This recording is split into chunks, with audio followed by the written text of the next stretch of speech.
Welcome back, everybody, to Created Work, where we explore how Web3 can be used today by builders, artists, founders alike. As you know, we do get together here on Tuesdays at 10 p.m. 10 a.m. Eastern time. We bring on a number of different guests this week. We're lucky enough to be joined by the folks from I forgot to ask how to pronounce it. Coup Pottery, I believe. We'll get it corrected afterwards. An awesome NFT project that just minted out, which we'll dive into in a second. Before we do pop out, though, just a couple of little announcements. Definitely, if you want to catch our future shows, head over to created.show. You can find out about upcoming episodes. You can also get the long form content at createdeconomy.com, where we actually have our blog posts, our transcripts, and notes. We do go live 3 times a week. And so if you like the news on Fridays, which we do at 9 a.m., feel free to head over to Flipboard to grab all of the news articles that we're curating for the week. We are Created Economy almost everywhere that you can find it. So go ahead and follow us wherever you might be watching. And lastly, we want to give a quick shout out to our friend Joe Polizzi and the Creative Content CE Expo, right? Which is coming up. I have a small video. Do I have that video here? Let me see. Let's just try it for 1 sec. There we go. Hi, my name is Joe Polizzi, founder of Creator Economy Expo, May 2nd through 4th, 2022 at the Arizona Grand Resort in Phoenix, Arizona. If you're a content creator and you're trying to understand how to grow your audience, how to build different and more revenue lines, understand the most innovative content operations, and get your arms around Web3, then CEX is absolutely the event for you. We're limiting the event to 500 content creators this year. And simply put, we put together the most incredible lineup of content entrepreneurs on the planet. If you need... So there you go. You got it. Use the code CREATED to get $200 off your ticket. I'm sure it's going to be an amazing event. There's also a huge rally event going on at the same time or adjacent to it. But without further ado, let's jump right in because we have so much to talk about today. So first and foremost, joined here by Cassandra and Montana, the founders of the project. And of course, I have my friends and co-hosts, Abhinav, Francine, and Arnold joining me as well. Welcome back, everyone. Hi. Great to be here. Let me kick it off. Cassandra, I know this is probably a collaboration between you and Montana for sure. However, do you want to give us a quick overview of the project, I guess? Like what got you down this path? Tell us why you did it, what it is, all these fun bits and pieces.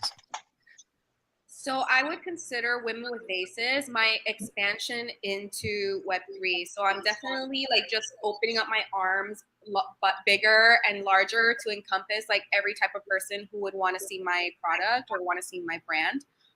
So Coup Pottery is a physical pottery producing location. So I make art. I've been making art for 6 years. And then I kept hearing Montana talking about Web3, talking about creating NFT, and he really wanted me to make one.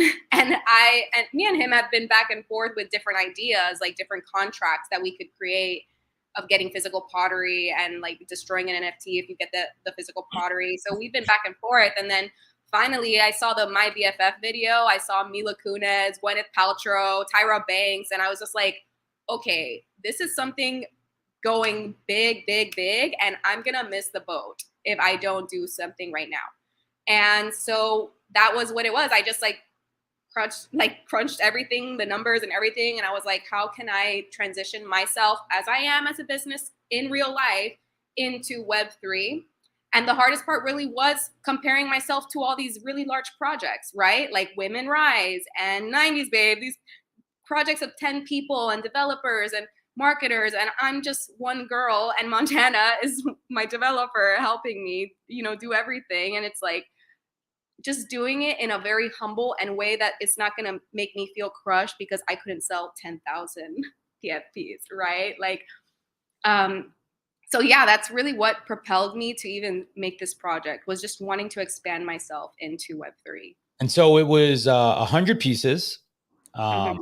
And maybe Montana, maybe you can describe a little bit about the process you used in minting, I guess, to some degree minting, right? Or just, fill everyone in the unique approach you took this time. Yeah. So I guess just some information and details about the project. So it's a collection, it's a generative collection of 100 NFTs. Generative meaning randomly generated from layers. So similar to like if you guys haven't seen it, it's in the similar way that like Bored Apes or CryptoPunks is generated. And so I guess the way when she was first thinking about the art behind the project, there's a kind of a decision you need to make as an artist. It's do you want to do like a one of one type of NFT where it's every single piece of art is illustrated by hand one at a time, or do you want to create a generative collection? And so I think like when we first started out, we were thinking, hey, like all these projects are doing 1,000 item collections, 5,000 item collections, 10,000 item collections. But the thing is, with that number of collectors comes bigger expectations. You'll need a whole team to manage all of the sort of managed community and expectations. And so I think her wanting to not sacrifice the relationship she had with the collector base, and while also being able to like manage all the expectation, I think we made the call of making the collection size like 100, because that's the size that she knows that she can give everyone the one-on-one attention within her capability, and also curate the type of community she wanted to curate. And so we decided to do a combination between a one of one and the generative PFP. So every Women with Vase is generated randomly, and they share different traits, but every single woman in the collection has a unique vase. And so every vase in the collection is a one of one vase. And so that's sort of like the path on how we decided on like the art and like the process to sort of to configure it that way. But I guess to answer your question on like the layering process, do you want me to go into like how the layering works, or whatever you're comfortable with? I think I think it's fascinating that you did it generative, because I guess you could have made 100, right? Like, so you still use software to randomize them basically, except for the vase itself. Is that right? Exactly. Okay, got you. And by the way, I did have the art up. It is phenomenal. I'm a little curious, how did the Woman with Vases like become the thing? Like, or how come it wasn't like just vases, or like what brought you in that direction? So when I was thinking of like conceptually what I wanted to create, I was like, I'm going to make something that like commends the women who supported me throughout my entire, career of 6 years. Like I've literally have started with women coming to my workshops, women predominantly buying my things. So I really wanted to create a collection of like the modern day woman holding my vases, because that's really how it always has been to this point. But I think that it's also like popular in the sense of like what's in right now, right? Like the art that's happening, the movement of art that's happening right now is like this PFP movement, right? Like profile pictures, generative art. So it's like staying true to the movement of art that's happening in Web3, while also like having a purpose, which is like, encompassing the modern day women who supported my projects before this. So every woman has a vase. Every woman who is in these NFTs has bought a vase from you. They are your collectors, or you want them to be your collectors? Well, the women aren't like posed as certain women that have bought my vases. The art is just more of like a generalization of like the accessories that they're wearing being modern, and having like diversity in skin tone and diversity in hair. So it's more of just like encompassing modern day women. The people who own my NFTs now, some of them are people who bought my pottery, which I love that because I was like really trying to push it on Instagram, which is hard. We know like this is like a Twitter Discord conversation, and then you're on Instagram and people are like, what is she talking about? But I was able to get some girls opening up their wallets and buying my NFT because they were just interested in NFTs in general. But I do like have men that buy my stuff. Like my NFT project was supported a lot by men, you know? And so I find that to be very beautiful, right? Like just to see it, you know, I never really want to say men versus women, but it's like, I just noticed, you know, it's like an appreciation, like, oh, women have been supporting me. Like these are the people who message me, who talk to me. Like I really appreciate them. So I think that this project was like part of that. I think my next projects, like the vases that they're holding are vases that have already been sold. So they're literally like archived vases. These are vases that I've already created. Only one exists right in real life, and only one exists in blockchain. So when these 100 NFTs are sold out, you'll start another project? Yeah, so right now I'm starting another project with a different concept, and I'm still considering like, it won't be a PFP, but it's definitely more in the one-of-one area. I'm not sure if I will do generative again. I think I'm gonna stick to the one-of-one, just because I have like a lot of concepts that I just want to embody that I don't want to restrict into like one way. Yeah, I have a feeling that you'll do better that way. Yeah, totally. I feel like I'm a small batch creator in general. So it's like I was talking about this a lot in the NFT museum, was just like, how do I stay true to myself and like to the amount of work that I could even produce?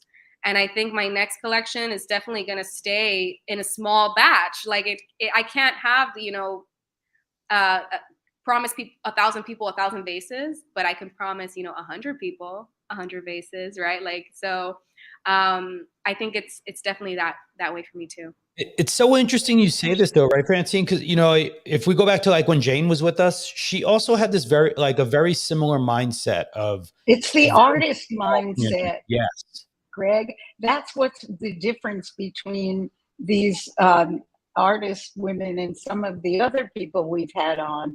They are primarily artists and they want to be primarily artists. And for that reason, I love them and will forever support them, because there are too many people in Web3 who want to be business people.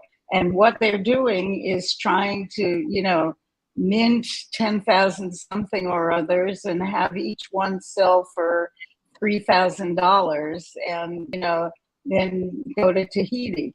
And that's, well, it's a metaphor, sort of. But you know what I'm saying? I think that the great power of Web3 is to empower the artist. And I love what you're doing. And I'm going to look on OpenSea. Is your NFT on OpenSea? Yeah. The secondary ones, and well, all of them were bought, so you can see all of them. So I can share a link actually in the, if you check in the comments, Francine, I did share a link out to everyone if you want to take a look at it. Unfortunately for you, Francine, no one wants to sell these signed pieces of art. So there's 69 owners for 100 items, and I don't seriously. Here's one that says buy now. Yeah, there's a few. Very few. I think 17 of them are for sale. Most of them are not for sale. It's because you're going to be able to access my next drop, which is going to be like, I'm just in a whole other mental world right now with pottery and like everything. So I'm like, and my next drop is going to be really interesting. So I'm excited to kind of like give those 69 people that first opportunity to see it and get it. So this is a physical crossover. Like this is sort of like the What is the analog in the traditional world? This is the VIP list, like for new pieces. I mean, we call it the collectors. You know, you collect it already, so you get to get it again. Like my subscribers too, because I release physical pottery collections, and even the people that follow me on Instagram, like I never make it on time to get one of your physical pieces, and I'm like, because my subscribers come first, like they're gonna get access to my drop first. Well, I just went to your site, to OpenSea rather, tried to buy one, and I don't have enough ETH in my wallet, and I have to do elaborate things to move the ETH from one place to another, and that will derail me from paying attention to the show. Yes, pay attention first. And yes, so I'd like to pay attention first, but I'm on it afterwards. Can I get you to explain the art, I guess, a little bit more? Because this is a style that I've seen it. It's been in TV. I know it's made it into some famous places. But can you explain a little bit more about the background of the art itself, just where it comes from, the origins, etc., and those things? Yeah, so I'm from Miami, so I feel like in general, my art can be very colorful and deco in a way. So it's like I definitely have this culture in it that I feel exists, and definitely whimsical, fun vibes. I'll bring one up so you guys can see it. Right here, actually. But that's why I like it. It's very colorful and very sort of Latina. We should get a studio tour now since you're there. I just had this bad feeling she's going to try to grab one and then it's going to fall by accident. What actually fell was my a table I made myself. Oh no! Not too bad. Just a table. Right. Pieces are in my hands. So I basically have. Oh, that's beautiful, too. That is so beautiful. So I have them modeled in this way, like the Women With Vases in my actual PFP. They have like this one. They'll have the yin yang one. They have the cloud vase one. So I have like different patterns. And this is my my first iconic shape, right? The curvy amphora. And this one was on TV. This one went to Showtime with Z-Way. That was crazy. I couldn't believe it. Basically, their set director emailed me saying that she wanted to create her set like of small artists, like small businesses, and that she had mentioned my name. So they contacted me. They rented 2 of my vases, and I sent it to them, and it was on the show. That was really cool. I have the picture printed in my wall, too, because I could never forget that. That's awesome. Oh, that is fantastic. Look at these. These are amazing. Yes. So I love them. My other really iconic handle. So I'm like, I just make things with handles. Like, I don't know, something about the handles just builds the piece some wings, I guess, like gives them arms, wings. So this is my Boeing handle, like Boeing. And yeah, this one was also featured in the vases. So basically, like if you own one of my PFPs right now, every month I do a physical pottery giveaway. So I gave away a piece this month to one of my holders. She's in the UK. Janet O, I believe was her Twitter name. So she's getting one of my Boeing vases just for being a holder this month. And next month I'll pick another name. What I actually did was like I just picked a number from 0 to 99, and I just looked up the picture and then saw who owned it. So that's kind of how I'm the unluckiest person. See, I never win.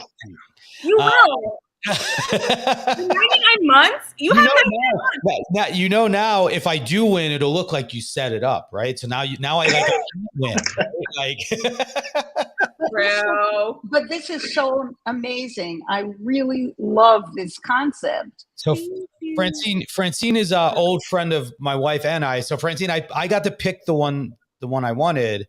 Of course you did. Who's it look like? You always get the best. Who's that look like?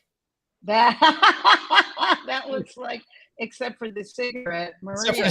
She was like, wait, why do I have a cigarette? I was like, hey, you used to smoke. But she doesn't want anyone to know that. So now too late. But that is fantastic. And I actually, confession. I join all these Discords, get on all these whitelists, own all these NFTs of like college basketball players and game players, and all of these things that I did because FOMO. And now I'm beginning to see the real projects, the art projects, the ones that I want to support. And I want to get, and the first thing you said wasn't join my Discord either. It's like, this restores my faith, I'm serious, in Web3, because I was losing it. I'm doing a room on Clubhouse on Thursday morning. I'll find you in the back channel, because I'd like to get you to be on the show and explain all this. Because last week I had all technologists on the show, and my audience was like, what, why do I really need this? But when you put the artists on, everyone can identify with it, and they can understand what's different about Web3 and what's better about Web3. I suspect you've had a lot of reactions like that. I feel like, I think there's a real nice vibe that you've got a collection of 100. And I can see from the comments, people are jumping in. People love your art. And there's a real sense of excitement. How do you manage that? Like how are you kind of keeping that vibe alive? I mean, I feel like the connection, like you saying, oh, this looks like this person. Like, I think a lot of people feel that way. They're like, this is the first PFP that looks like me that I bought, right? So I feel like the connection is visual for sure. And as far as connecting with people, like, I do this thing every day. I tell myself I'm going to be a supportive queen, and I'll go into Discord, and the people that I follow, I'll go into their chats. I'll say, hey, how's everyone doing? And I will just build my community like that by foot. It's like, it's hard to be like, oh, I'm going to post on Twitter 3 times a day. I'm going to, post my art. I'm going to push my art on, out into the ether. Or you do it by foot, which is like, go into people's Discords, just talk to them. Go into Twitter spaces where people are shilling their art and talking about their art. Go to that artist, follow that artist, and talk to them. You know what I'm saying? It doesn't always have to be like in a very robotic way to keep people engaged. I feel like for me right now, I'm community building. People see my page, they'll go to my website, they'll go to my Instagram, they'll see my vibe, but it's really like they're making a connection with me as a person talking to them. No, for sure. I love that phrase. Build my foot. Really cool. Thank you. And Cassandra, I'm actually really curious. So I love this model. We've talked about it on the show before, where you take the best of, like, I guess the existing, you could call it Web 2, right, with the physical good, and you add in the Web 3 piece, and there's harmony between both. You don't have to be one or the other, right? And I'm curious, just as you've kind of gone through that journey, like maybe if you could just share some of the early, I guess, I won't call them pain points, but just challenges you've had to kind of work through to get that on-ramp to Web 3. Well, I think the biggest challenge was like knowing how to do it my way and in a way that is going to make sense and work for me. So like when I first started thinking about this concept, I was thinking that it would be like a physical pottery piece that I would create with an NFT, which is a picture of it. The person would buy that NFT and they could keep the NFT and I'll keep their pottery piece. But if they ever want the pottery piece, they have to give me that NFT back and I'll send them the pottery piece. So that was like my first concept, right? Like, well, Montana was kind of guiding me that this is the way it could work. And I said, okay, because I wanted people to have my physical piece. That was what was really important to me. I mean, I love illustration and I love digital art, but like I love sculpture art too. So I guess I really just wanted my business to make sense in Web3. So that was pretty much my first idea. And then the giveaway idea kind of happened when it was like, okay, I could make this illustration. It's still a work of art, but it also comes with like benefits with it. So it kind of like, honestly, I got myself and fit myself into a Web3 mold, right? Like, do you have a roadmap? Do you have a docs team? I just did all the basic Web3 things and I just fit me into that that square, right? Like a circle into a square. I jammed myself in there. And then I was like, okay, I got to make this as much as me as possible, because honestly, me and Montana, it took us 3 days before we minted. I was like, I can't do 3,000, because I was going to do like 1,234 or like something like that. You know, people are like spiritual in the numbers in Web3. They're like 111 collection. So I was like, okay, I'm going to do the 1, 2, 3, 4 collection. And, you know, I was like trying so hard to fit into the square. And I was like, we were like 3 days before. I was like, I don't have the capacity. I don't have a team big enough to do this all by myself. This makes no sense. Why am I trying to be like someone I'm not? I kept telling that to Montana. And then he was like, fine, let's just do it 100 then. And I was like, it's 3 days before. What are you talking about? And like, because, you know, it's like you're going back on everything you've been saying, right? Like, I've been saying I'm going to do this. And now I'm saying I'm not going to do this.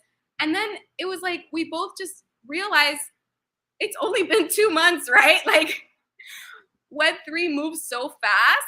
Like, no one's going to notice and no one's going to care that you went from 1, 2, 3, 4 to 100. Oh, Right. that a little bit more, the timeline. I think I remember when Montana shared it originally, that didn't even feel like 2 months ago. But yeah, like, Okay. maybe you can give us the relative times, like, and obviously, I guess past when you're like, I'm not going to do the trade-in thing, but I guess just like once you really, said, this is the thing we're going to do. How long did it take to kind of put together? I made a Twitter on December of 2021. That was the day that I became an NFT person. I follow NFT accounts. I follow, that was the day I was like, I'm going to do this, because the whole year we were like, yeah, I'll do this. Yeah. But I never even put myself on Twitter. We were just like talking conceptually, things we would do. So that day, December, I put myself on Twitter. Then January through February, I was making art, like 8 hours a day, illustrating and creating the girls, and then, creating all the vases. And then I think it was in March where we were just like doing the Discord community building, showing sneak peeks of the art. So I think it was like a month of me doing like community building and like just showing my art, right? Like just showing it. And then that's when on March 21st was when we decided to launch, just mint it. So it was literally a project built in three months. Still a lot of time. I mean, I guess in the beginning you were thinking it was a bigger number. Did you do it like in Illustrate? Like, was this vector based kind of thing? And then you had to move around? I did on Photoshop. I feel like I'm lucky because I've already done so much work before this, right? Like all the bases have already been made, all the colors already chosen. I'm just archiving it into a blockchain. That's what I was saying. Like, I'm literally just archiving all my previous work. So I think the 2 months that I spent really illustrating was just like, what are these girls going to look like? Do I want them to be more realistic? Do I want them to be a certain profile? Do I want them forward? Do I want them to the side? Like, so it was just thinking of the girls really that took the longest time for me. Interesting. Now, Montana, you've got a lot of blockchain experience. I'm sure you could have written a contract to handle this on your own, but you went with OpenSea. Can you guys talk a little bit more about that? Like, I feel like, look, there's a lot of negativity around OpenSea, maybe a little overblown, maybe not, right? But you ended up choosing, as a certainly a person with a lot of experience, and definitely could have probably done this a bunch of ways. How come OpenSea? What did you like? What do you think the benefit was? Wait, you minted on OpenSea? Is that what you're saying? Maybe explain how the process went too. Yeah. So we didn't mint it on OpenSea. So like, if there is a custom contract, it's a custom Women With Vases ERC 721 contract. What we did was so it's not on OpenSea shared contract, but just some context on like why we designed the public sale a certain way, or even like the private and public sale. So I guess since Cassandra comes from a traditional art background, and she sells her art in in the Web 2 way currently, right? She has a Shopify store. People can go and buy. They can go and browse her vases, her mugs on her site. They choose the one they like, and they check out and they buy. So they know exactly what they're getting. When it comes to traditional NFT mints, the blind mint, you mint it, you don't know what you get until the reveal, right? So you may end up not liking what you get and selling it, or just like kind of losing interest in the project. And so, as an artist, she wanted to sort of bring that traditional shopping art shopping experience into Web3. And so, we thought about a couple ways to do it. And what we settled on is we could mint everything beforehand ourselves. So we minted it to our own wallet.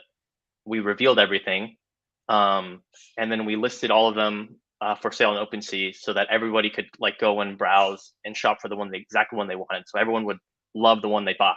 And so the way we did it was in 2 phases. The first phase was like a pre-sale, which is how Greg got the NFTs he wanted. But pretty much anyone who was eligible for the pre-sale could go in a first come first served manner, could just like send the specific NFT they wanted to get, and we would create a private listing for them to buy it at the sale price.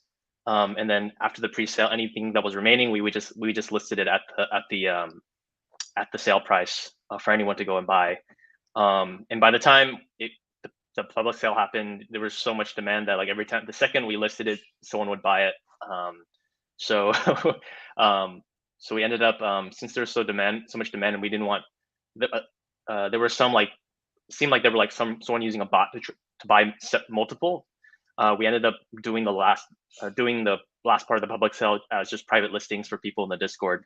So yeah, the story behind why we use OpenSea is mainly because we wanted to replicate that like traditional art shopping experience where you can see what you want, you buy exactly what you want, and you can browse everything beforehand. Search by that.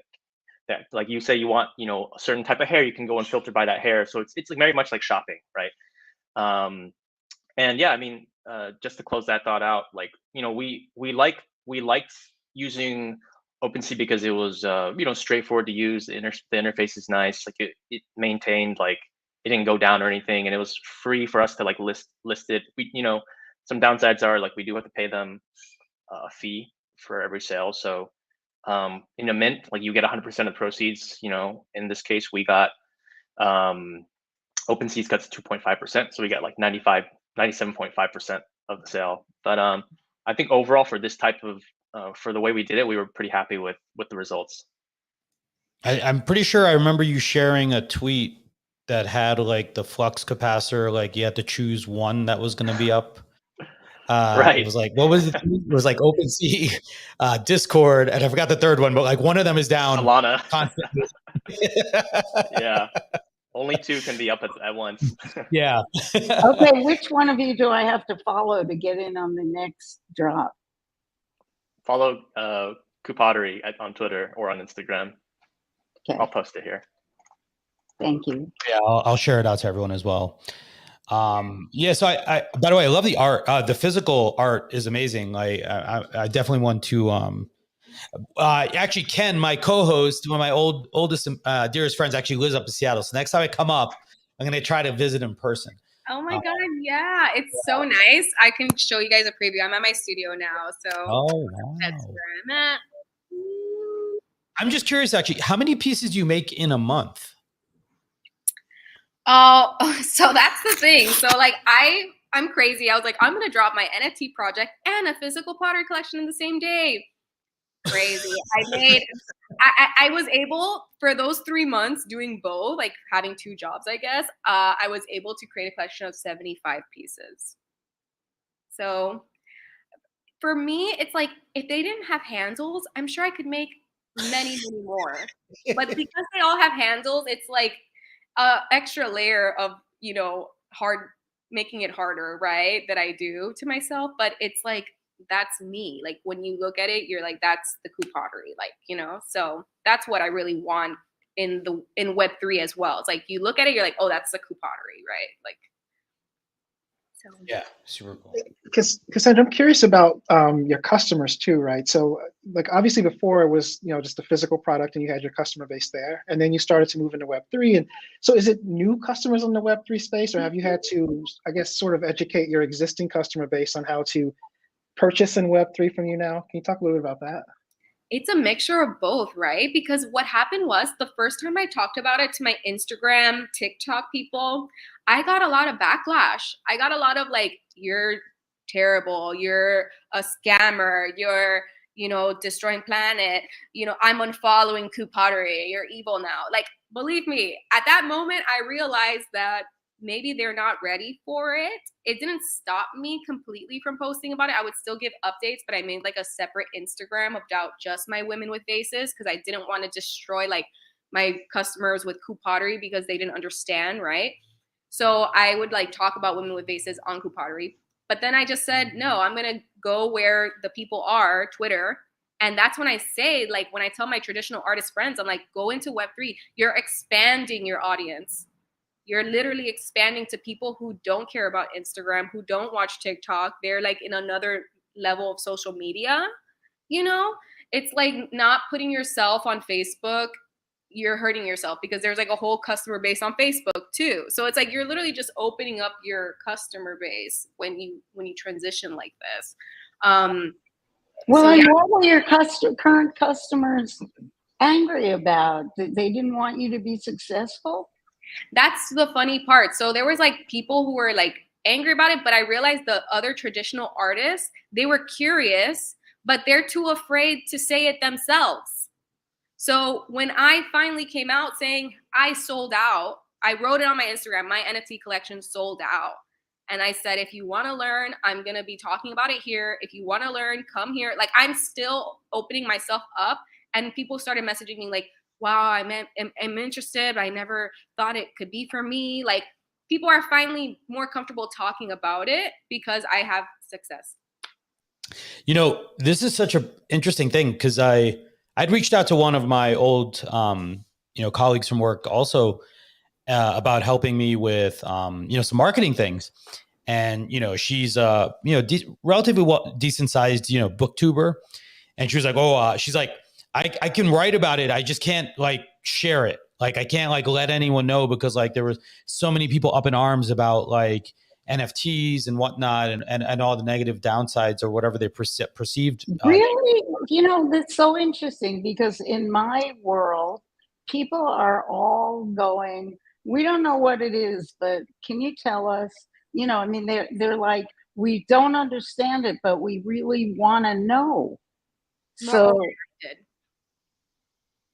you have people right? who are all up in arms about NFTs. That just strikes me as fear. I feel like gamers are the reason we don't have better Discord, like the NFT controls in Discord, right? Like they're the ones like pushing back so hard on, and just I've lost $1,000 just like being an idiot, like on a phone call and not paying attention and like sent some money to an idiot scammer, Discord costs people money, right? Because literally they like offer these options that would help protect actual people like on their platform now.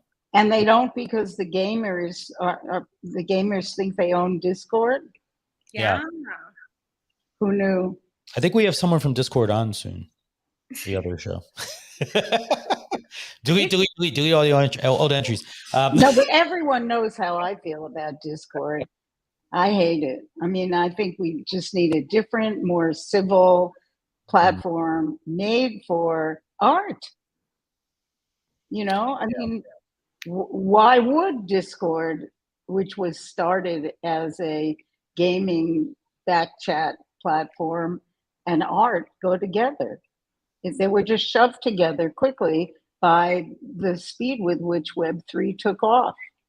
It's funny you say that because when I created the Women with Vases Discord, I wanted it to be about art. So like if you go into my Discord and you go into the channels, it'll be like interior design and film. And like me, I posted like Flintstones house. Like, I love this house. It's like the house I wanted to live in when I was little. And then my friend was like, I love Mad Men. Like the set on Mad Men is amazing. So it's like you're in my Discord and you're just like looking at art, like interior design art, and I had like women. I highlight a woman in art on Wednesdays, so you can actually like read about women in art that I've highlighted and stuff. So I feel like, I don't know, everything is like what you make of it, right? And it's like, I think when we have this Web3, it's so new, it's being developed.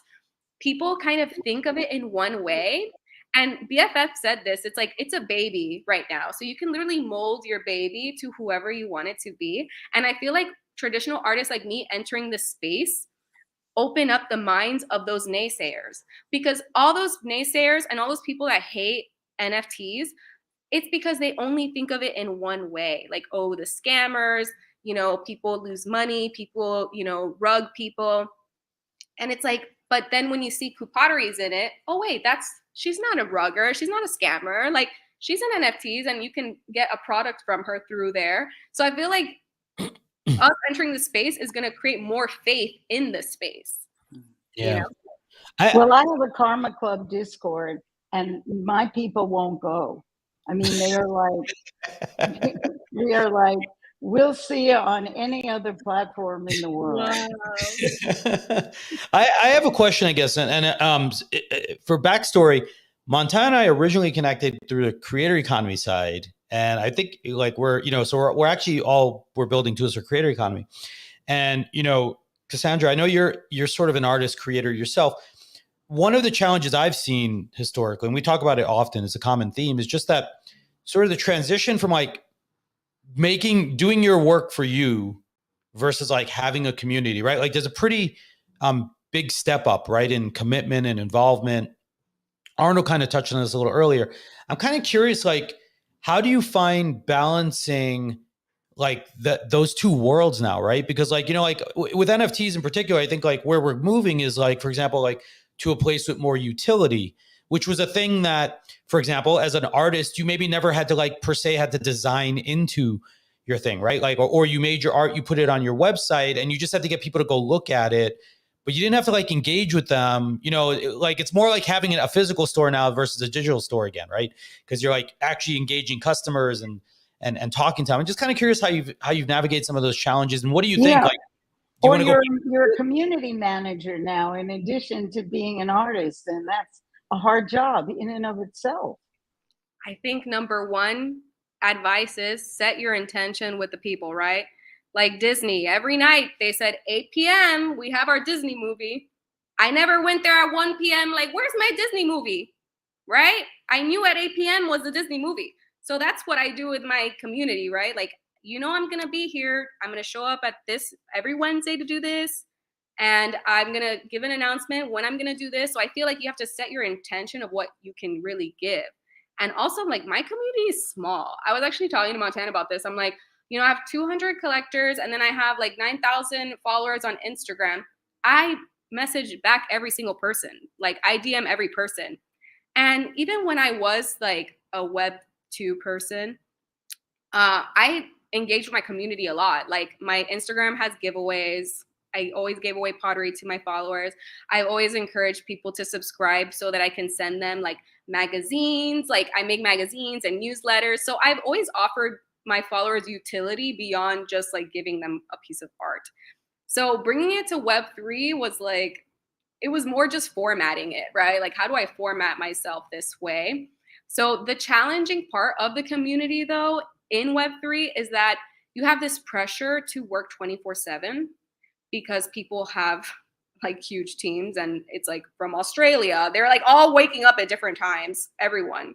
So you do have this pressure to work 24/7 and like constantly be engaging and constantly like have an announcement every day, right? Like every day my Discords, like all my Discords have an announcement of something. And it's like when you're an artist, it's slower. You're like building and I feel like for me, the communication is just like constantly sharing my work in progress, right? It's like, this is what I'm working on. This is where I'm at right now.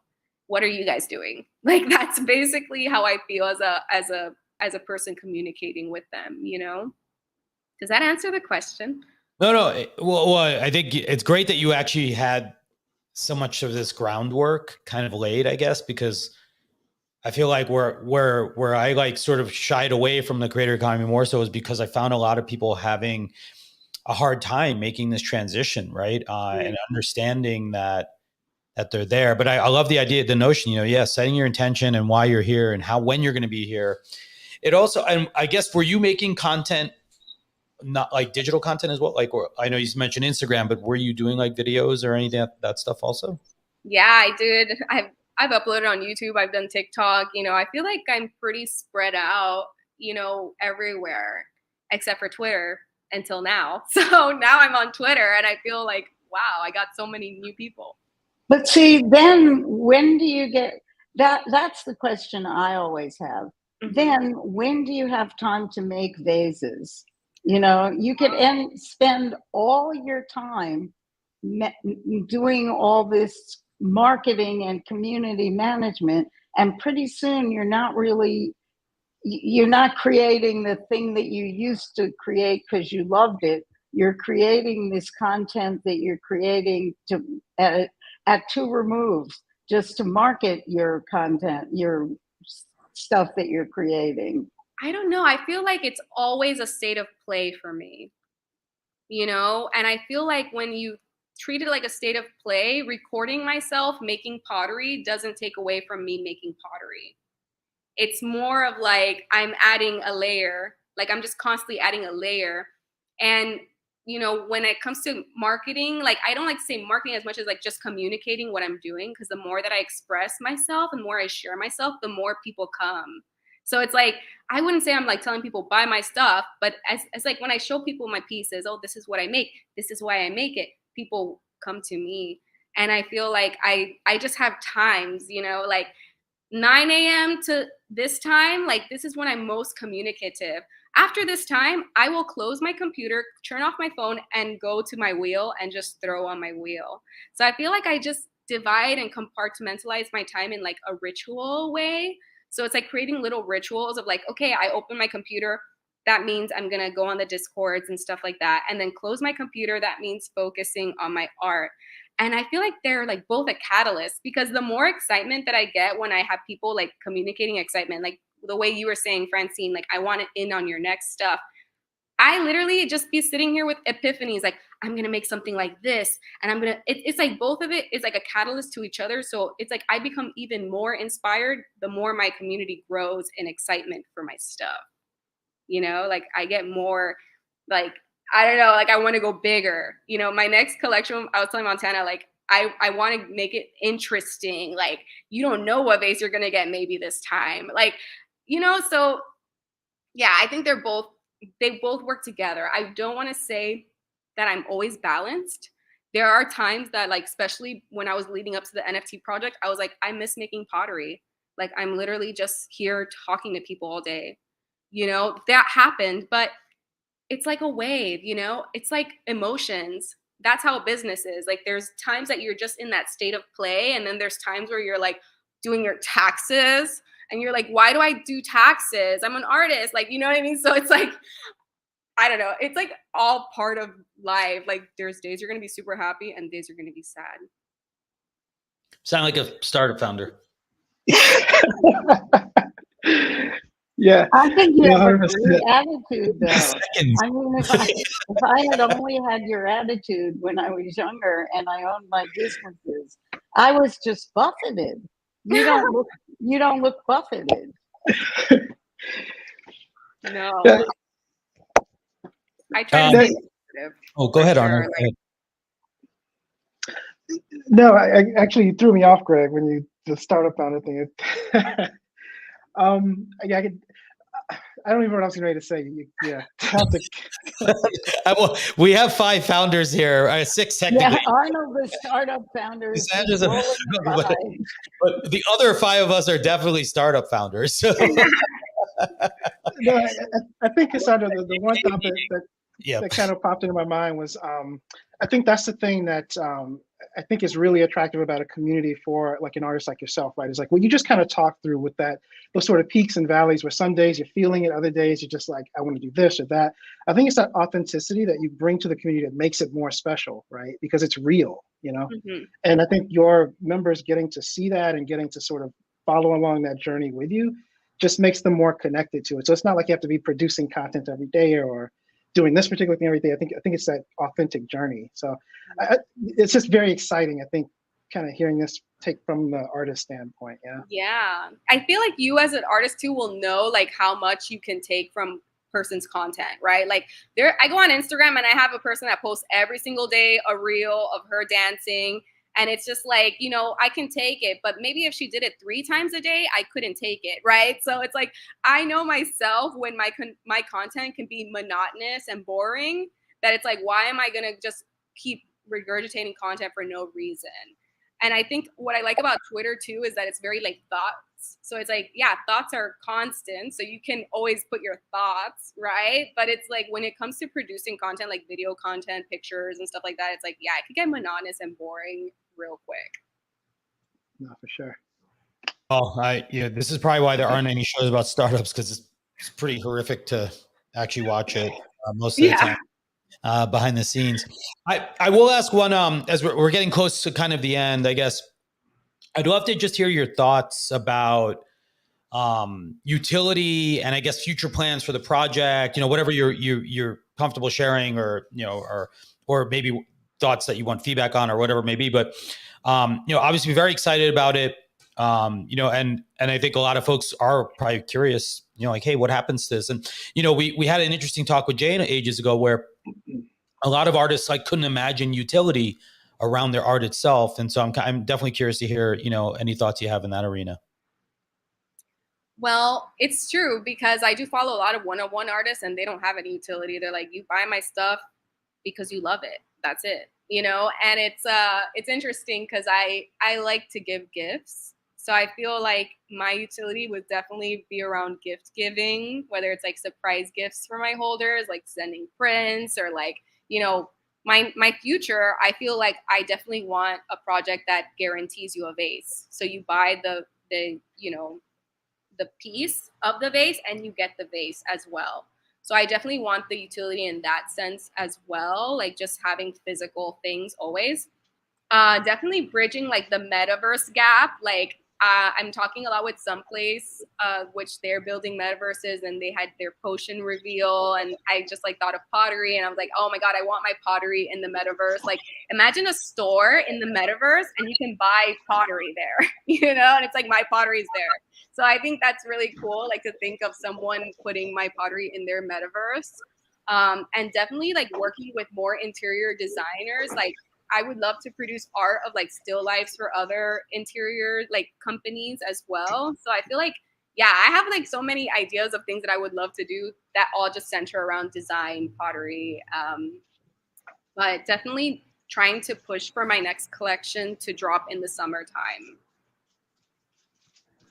And I guess if you wanted to build a business, I mean, if you wanted to do one of these things that many other Web3 creators do, you could do a thing where if you collect, you know, 8 NFTs, you get a physical vase. Yeah, that could stretch it, I feel like, right? Yeah, exactly. If you know, then you know that person is part of your community, and they're hanging in there. So if they buy 8 NFTs, it's like, you know, after 10, I don't want to put it in this category, but after 10 car washes, your 11th one is free. Right. Then the utility becomes loyalty. Yeah. I like that idea, actually. I do like that. Because it's like, I was also thinking when I do this next drop, where if it's physical piece with the NFT, pricing it in a way that it's not a bot buying 100 of them, right? Like I don't want it to be that a bot's taking it, you know, and then I'm sending a bot 10 pottery pieces, right? Like how do I mitigate that from happening? Well, that is what Montana is supposed to be able to help you with. That is not my question to answer. It's like, I don't want to limit people, but I'm like, should I limit people 1 NFT per person? You know what I'm saying? Like, should I make a limit? It's so hard, right? Because you can limit per wallet, but like then people make multiple wallets, and True. right? It's very difficult to know. The only way I've seen is to send someone like a mint pass or something that redeems. But even then, you would have to like know them in the Discord. They could still be in the Discord twice. Like, I mean, it's very difficult to control, right? Like, I know a project. I forgot the name of it a second, but the way they're doing their pre-sale list is they're actually doing a phone or a video interview with every single person that they're giving a pre-sale spot to. I mean, they're selling their NFTs for like, a couple thousand in dollar terms. So like, 30-minute phone call for them is like worth the investment to make sure they get the right, holders. So I found that to be very interesting. That's how I want to do. Wow, that's cool. That is a different view of exclusivity than I've heard from NFTs, but it actually is very cool. That is. Yeah. Because if I got in the call with an NFT team, I would definitely want to hold. Like, I'm like, oh, this team is just legitimate. They're rock stars. I'm excited about the project. Like, I don't think I'm not going to sell this, So I think it's a win for both people involved. That's crazy. I guess that's my biggest thing for my next drop. It's just like making sure that I have faithful, real people that really want my work and like are actual collectors of my work, and not people just trying to pump and dump the project, right? Like, that's why I never even cared to be hyped like that. Like I never cared to have 100,000 followers on Instagram. I never cared for that. I just want the right people to gravitate towards me. Like when Z-Way, because they're never real anyway. Yeah, they never are real, and you can't connect with them. Exactly. And that's why I'm like, it's just so much better to know like the few people that are there are treasured, and they really like love my work and they want to keep it and they find value in it. I'm curious, Shopify, you may not do enough volume to fit into the program, but Shopify is testing like an NFT oriented program. And I think you would be able to, like, for example, or you could do this now even like based on purchases of your physical good, you could actually then like send someone an NFT that would allow them to redeem the art. And that would be certainly a good rate limiter on like any of this like spoofiness, right? That kind of happens. It's so funny that you mentioned that, because Shopify reached out to me. Did I say Spotify? Yeah. I don't know. I say and the icons look kind of similar, but whatever. So Shopify reached out to me to be part of their NFT launch, and I had like a photo shoot to do with them at the same time, like because they're sponsoring me for like a merch drop that they're doing. So I like met with them, and I'm like, they denied me from their beta testing because you need a premium account, and I don't have the premium account. And to get the premium account, it's like $2,000 per month. And I'm like, whoa. Yeah. So I'm like, and I'm doing a promo with them. So I'm like, hey, like, can you guys get me in that beta? Like, I know I don't have the premium, but I have an NFT project that just sold out. Like, I have a base. But they say it's like all about the background end of it and all this stuff that they can't put me in. But one of the girls was like, I'm very curious about this. So I'll probably reach back out to her to see if they can fit me into that, because literally like Shopify that is an amazing integration for me, at least right now. Well, I guess you could rationalize if you're going to sell a project, you can build it into the cost at least, right? Like, and so maybe I mean, like, need a completely different customer on it for. Here's what's good though. You can airdrop or basically send an email to all your existing customers, be like, hey, you can click this link to claim like almost like a POAP, like on your own anyway, and just say, great, here's your proof of purchase. And by the way, that's what's going to have to be in your wallet if you want to buy one of our things later or something. Yeah. So I think there's options there. Montana would know way better than I would. But this is one of the interesting areas that I do think people are. It's an interesting thing though, because think about this. Historically, when people sold art, you lost track of it after the first sale, right? Like, so a lot of artists just were like, well, hey, I got paid my time and I didn't worry about it, or you didn't try to curate it in such a manner, right? And so it's an interesting new dimension to even how art is, available and deployed, which I think is awesome, by the way, right? Like, because art is now a community as opposed to just like a transaction, right? Like historically, it was there was a bunch of people together because they shared a transaction. I disagree. I disagree because I have a very good friend who's an artist, and she's now 85, and she knows exactly where every one of her pieces is. She has, some of them have been donated back to her. Wow. She's, there's some of them have been donated to museums, but I think there are a lot of artists, Greg, who traditionally have a collector community and know where. Sure. I guess I mean more about the secondary side. Like once it tends to leave, it's, you lose the provenance of it. Right. I think if you're an acclaimed artist and well known, you may keep track of your pieces better. But yeah, I just think like I have art in my house. I don't even know who the artist is, right? Like, and you gift it to someone and then it's gone again, and like it's just that we have visibility into more of it. Right. Or more people have the option of visibility if they want it, I guess is probably the better way of putting it.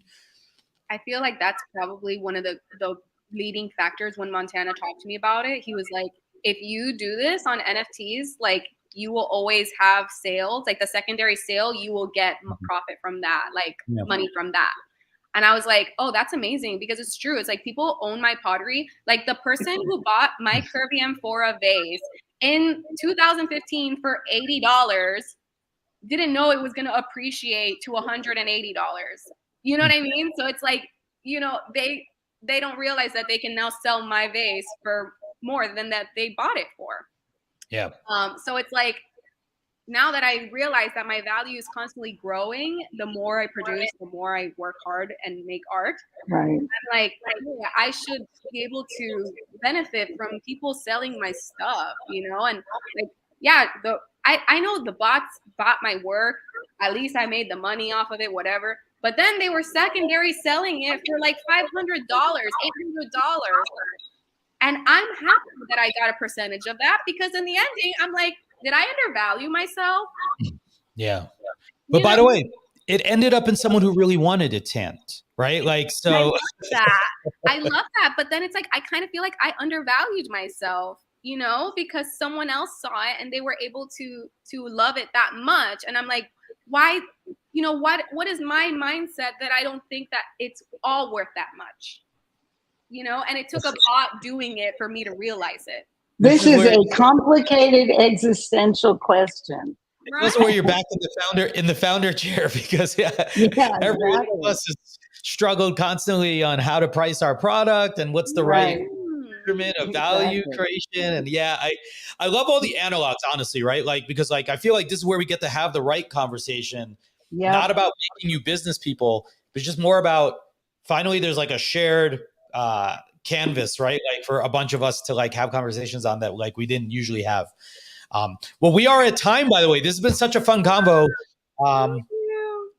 We certainly appreciate you being here. I need to like start making my slides again, because I forgot we're booked till middle of May and I don't remember who's up next. But we will be back next week. Oh wait, is next week the week I'm not here? No, I'm here next week. I think I'm not here a couple weeks after, but Arnold and Abhinav and I think Francine will both be here, or all be here. So definitely thank you for tuning in. If you'd like to be on the show, feel free to shoot us a DM at Creative Economy, shoot me a DM at Gregarious, or just shoot a DM to anyone that you see here on stage.